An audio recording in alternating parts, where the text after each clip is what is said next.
શ્રાવણ વધ સાતમ તે શીતળા સાતમ।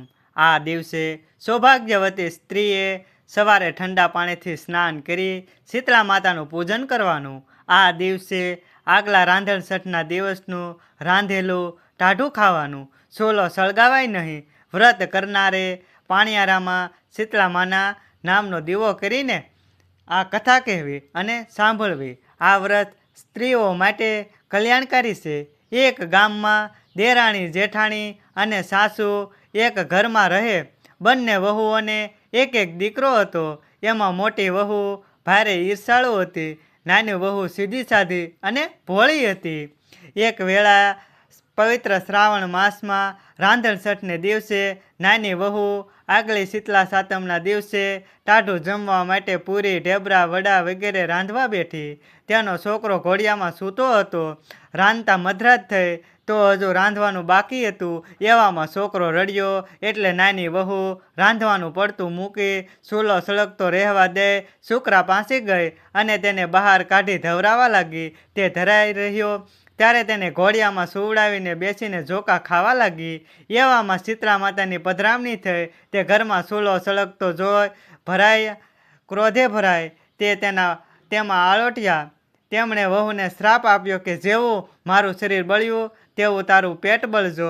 શીતળા માતાનો શ્રાપ આપીને ચાલ્યા ગયા। સવારે નાની વહુએ ઘોડિયામાં છોકરાને જોયો તો તે બળીને ભડથું થઈ ગયો હતો। હવે તેને પોતાની ભૂલ સમજાય। તે પોતે ચૂલો સળગતો રાખીને સૂઈ ગઈ હશે। તેથી શીતળા માતા કોપ્યા હશે। તે તો રડવા લાગી, માથું કૂટવા લાગી। દેરાણીનું આક્રંદ સાંભળી જેઠાણી દોડી આવી। સાસુ દોડી આવ્યા અને ભડથું થઈ ગયેલો છોકરો જોઈ સમજી ગયા કે રાતમાં ચૂલો ઠાર્યા વગર વહુ સૂઈ ગઈ હશે। તેથી તેના પર શીતળા માતા કોપ્યા હશે।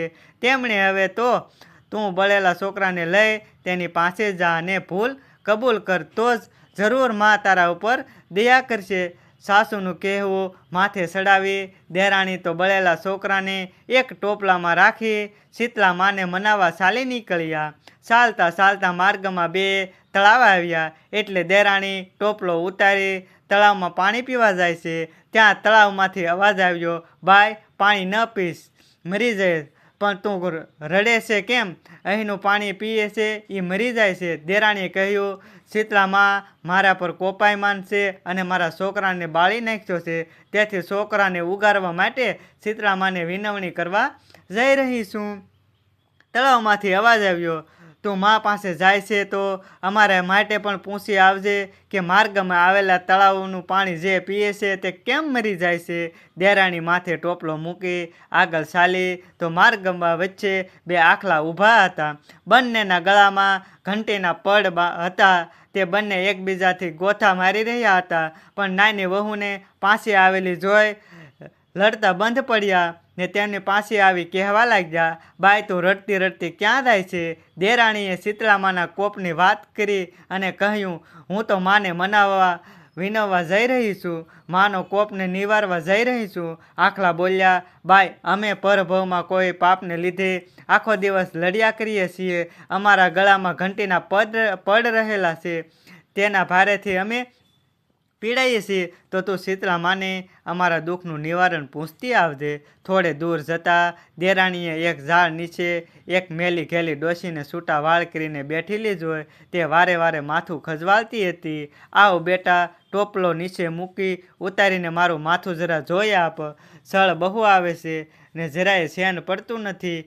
દેરાણી આમ પણ દયાળુ સ્વભાવની હતી। તે તો ટોપલો નીચે મૂકી ડોશીમાનું માથું જોવા બેસી ગઈ। દેરાણીએ ઘણી વાર સુધી માથું જોયું અને ઘણી જુઓ ઘણી લીખો કાઢી નાખી। એટલે ડોશીએ હાશ કરીને કહ્યું, તારો કલ્યાણ થજો, તારી ભલાઈનો બદલો મળજો। અને ડોશી એકાએક અદૃશ્ય થઈ ગઈ ને પ્રકાશના પુંજ રેલાયા।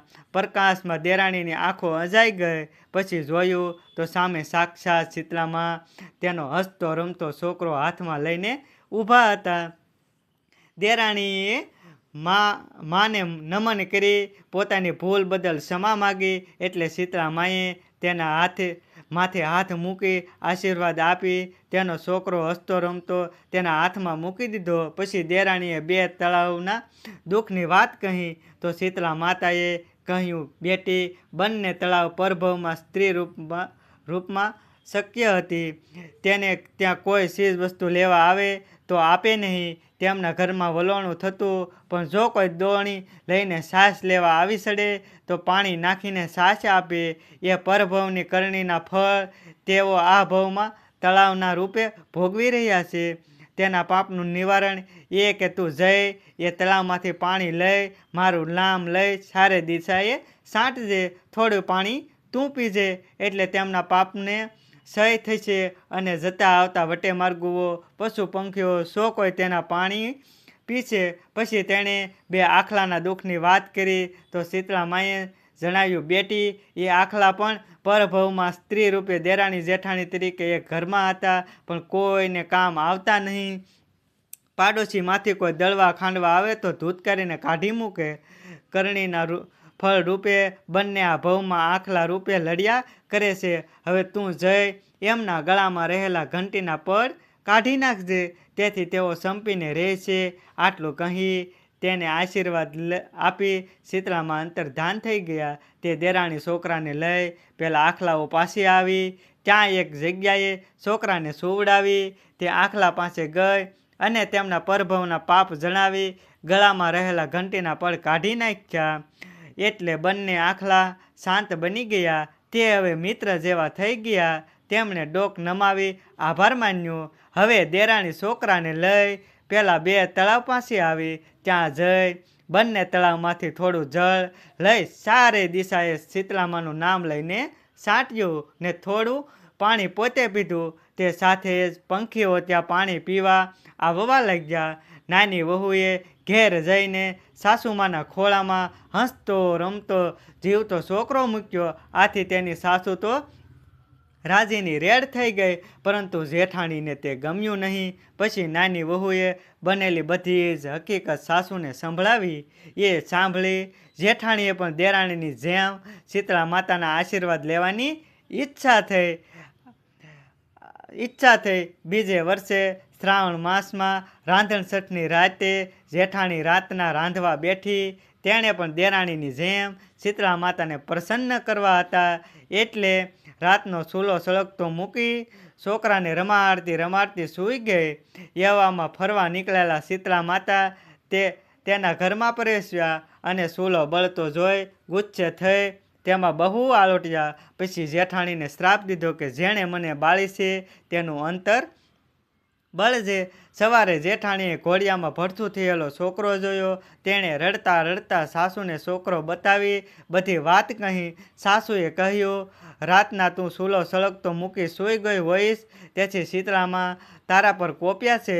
હવે તું બળેલા છોકરાને ટોપલામાં રાખી શીતળા માતાને વિનવણી કરવા જા. જેઠાણી ટોપલામાં બળેલા છોકરાને રાખી શીતળા માતાને મનાવવા ચાલી નીકળી. રસ્તામાં પેલા બે તળાવ આગળ થોભી તેમાંથી થોડું પાણી પીવા જાય છે ત્યારે તળાવ કહેવા માંડ્યું, પાણી ન પીશ તો મરી જાય. તું ક્યાં જાય છે?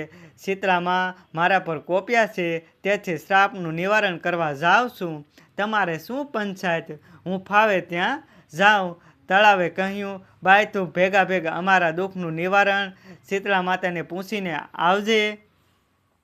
જેઠાણી સણકો કરીને બોલી, હું તો મારું કરું કે પારકી પંચાયત ફૂટવા બેસું? તમને ગરજ હોય તો તમે જ જાઓ ને.